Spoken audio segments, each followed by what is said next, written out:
on Tuesday, Logan Gilbert and Will Warren started racking up whiffs in the rain before a great game got ruined by the rain delay. Welcome to the Dom Skiing Channel, your one-stop shop for the Mariners storylines on Seattle's minds. I'm here in my Tuesday best, authentic 2013 Nelson Cruz jersey from about 10 years ago to give you guys my thoughts on today's game. And boy, do I have some thoughts about this game, because a great game got ruined today with a rain delay halfway through an at bat actually, and I'm going to tell you the story right now of how this all happened. But Logan Gilbert and Will Warren started this series off in the Bronx, combining for an absolute banger of a pitching duel before the game gets stopped midway through the top of the fifth inning, midway through JP's at bat, right there at the halfway mark of the game. And you know, if you can get 5 innings completed before you have to go into a rain delay, you can call that game without having to finish it and let whatever the final score was stand for that game as the result. That way the teams don't have to make it up, and it's mutually beneficial for both teams regardless of the outcome. However, you get this game stopped in the top of the fifth in the middle of an at-bat because it's just so bad. You see them having the grounds crew right there, and the head of the grounds crew just calls it right in the middle of the at-bat, just can't continue. It gets stopped for over an hour, and Logan Gilbert hasn't come off, since he's come off the IL, he hasn't gone 6 innings once. He's been flirting with it, but he's had 5 excellent innings a bunch of different times. Just got that pitch count get a little high each time, where you don't want him to go over 80 pitches at the beginning. Now you're kind of being conservative, don't want him to go over 90. But to have this be the game that you try to get him to 6 innings, when he goes 5 innings before that rain delay, there's an hour rain delay, you might as well just sit him down. And I would have sat the starting pitcher down, even if it wasn't Logan Gilbert, almost if it was anybody except for a Tarek Skubal, Zach Wheeler, because those guys, you really, as the manager, you do not want to stop those guys from going out and doing what they do if it's at all possible. But it's completely safe, completely the safe play to not have a pitcher go back out there after getting cold for over an hour. And I would have preferred that decision. I am not the manager of the Mariners. I'm sure Logan Gilbert felt like he could go back out there and felt like he even had something to prove. This pitching duel was excellent. Both pitchers wanted to go back out there. Will Warren didn't get any blips on his resume. He goes 5.2 innings, allows 5.2 shutout innings, allows just 4 hits, only grabs 4 strikeouts, which is low for Will Warren, one of the strikeout kings of the MLB, especially against righties. And only 2 walks, only 4 strikeouts to 2 walks. His ERA is 4.7 on the year, but only gives up 5 hard hits. I expect him to be a top 30 starting pitcher rest of season. I think he is going to be an ace in this league. Then you look at Logan Gilbert, and he ends up with an ugly line. 5.1 innings pitched, 5 earned runs on 7 hits, 5 strikeouts to 2 walks, and allows that massive 3-run bomb to Stanton. Because basically, what happens is the game gets stopped midway through JP's at bat in the top of the fifth for over an hour. Logan comes back out and proceeds to get shelled. He gives up 1 run in the bottom of the fifth via walk single to Goldschmidt, Wells, and Peraza. And then after that, in the bottom of the sixth, gives up a 3-run shot to Stanton.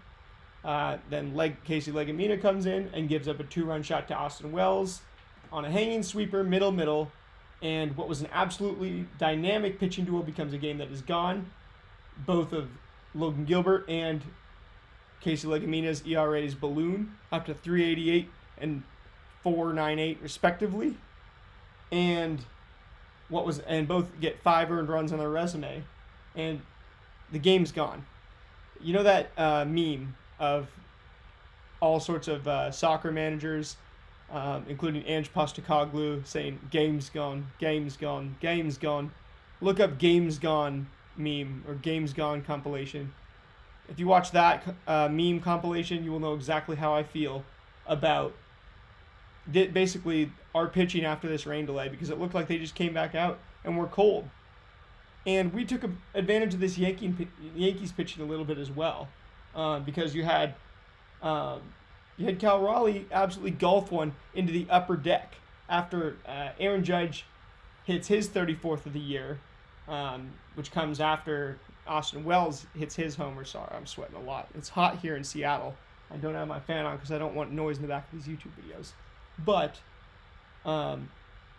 yeah, you got Aaron Judge hitting,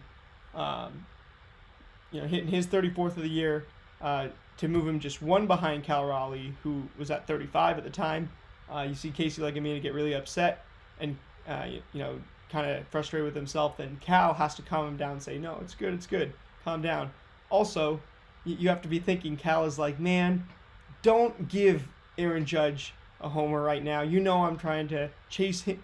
We're in a home run race together. He's chasing me. Let's not give him this one right now. And that pitch to Aaron Judge, we'll see what that was, because it looked like Cal really knew that Legamina needed to chill out after that. And it's just good that Cal has that relationship with the pitchers. Legamina is a really feisty guy. When I say Legamina needed to chill out, I want to be clear that I'm not at all giving him a slide. I think Legamina, is an ultimate competitor type, the way that he carries himself when you watch him. And he gets really upset, obviously, when he gives up something like that. Cal just, being the leader on this team is reeling it back in. Cal is just reeling him back in. That's just leadership right there. And it ends up being a sweeper, another hanging sweeper.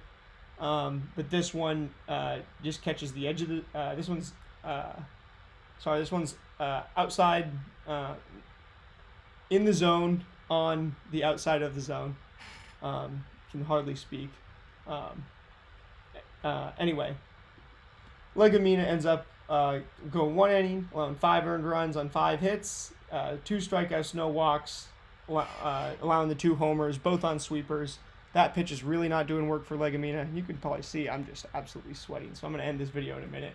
But the other thing I wanted to talk about is the battle for AL MVP, because after Cal has to chill out Legamina, because Judge hit that home run off of him, and Cal, clearly had a fire lit under him, because he comes out the very next inning and hit golfs, basically 9-iron, just right in on his feet.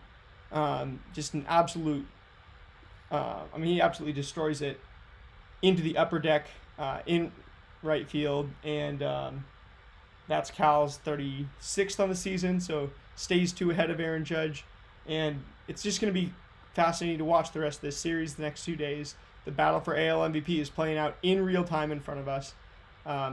There's nothing better than that when it comes to great baseball. We had the chances for one of the best games of the year today, with Logan Gilbert and Will Warren having one of the best pitching matchups. We had the battle for AL MVP going on with the top 2 players in baseball right now, each hitting a homer, both on historic home run pace. However, the rain delay really ruined the pitching matchup, and without that, you can only imagine how great of a game this might have been. If Logan didn't get cold and get 5 earned runs on his resume, it's a whole different ball game. Even if Legamina gives up those hanging sweepers, it's still 3-5, hopefully. If Logan doesn't give up those all those base runners, all those runs. Anyway, just to look at how the 2 pitchers did it, because that's becoming our bread and butter on this channel. 11 swinging strikes on 88 pitches for Logan Gilbert, a 91.9 mile-an-hour average exit velocity, and you get 4 whips on 35 four-seam fastballs, 3 on 32 sliders, 4 on 16 splitters, none on 4 curveballs, and a sinker. So Logan really mixing the slider and splitter and not throwing it many curveballs at all, just 1 sinker, no sort of change-ups or anything like that. So Logan is really just going 4-seam, and then 35 4-seams to 32 sliders is pretty crazy. Then the splitter getting a 25% swinging strike rate is absolutely elite as well. So really those are the 3 main pitches for him. And 4-seam slider splitter, that is about as lethal of a modern 3-pitch combo as you can have.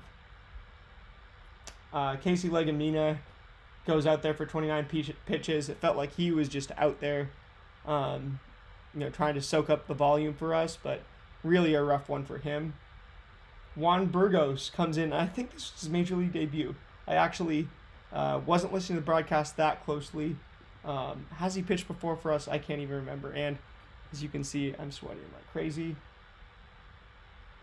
So I will check that and get back to you guys tomorrow. We'll talk about Juan Burgos a little more tomorrow in his next outing. Then Will Warren. A little bit disappointing to look at the StatCast page after all this because just 5 swinging strikes on 85 pitches for him. Just 1 on 36 four-seam fastballs. The Mariners clearly don't swing on that four-seam fastball when they, when they can't hit it. And tonight we couldn't hit it. So, we really didn't get. We had a little bit of contact on the dude, but 86.4 mile an hour average exit velocity.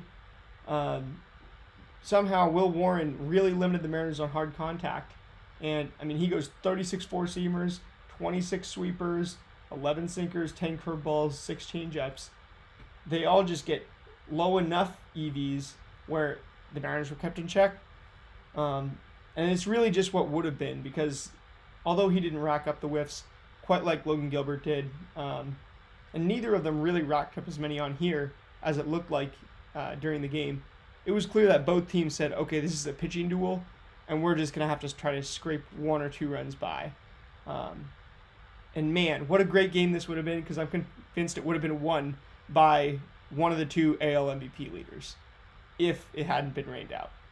Anyway, I'm hoping for that game to happen tomorrow, even though I don't think this pitching matchup tomorrow is going to be quite as good. I'm going to check who it is. It's Evans and Schlittler. So it's really interesting because you've got 2 rookies. You've got Cam Schlittler making his major league debut. Very fascinating, but he is 6'6", 250, and he should be an absolute dynamite prospect on the mound. Pitcher list is very high on him. Ranked him ahead of both Joe Boyle and Emmett Sheehan, which I thought were going to be the 2 top starting pitcher kind of risers this week. As well as so did Fantasy Baseball Today. Another one of the big sources for who's going to be the main pitchers, that are rising and falling this week. And Logan Evans, the only thing that looks great on his Baseball Savant page right now is the walk rate. Everything else is looking pretty pedestrian. But he's kept a lot of lineups in check.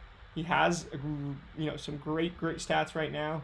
And we'll see what he can do tomorrow in the Bronx.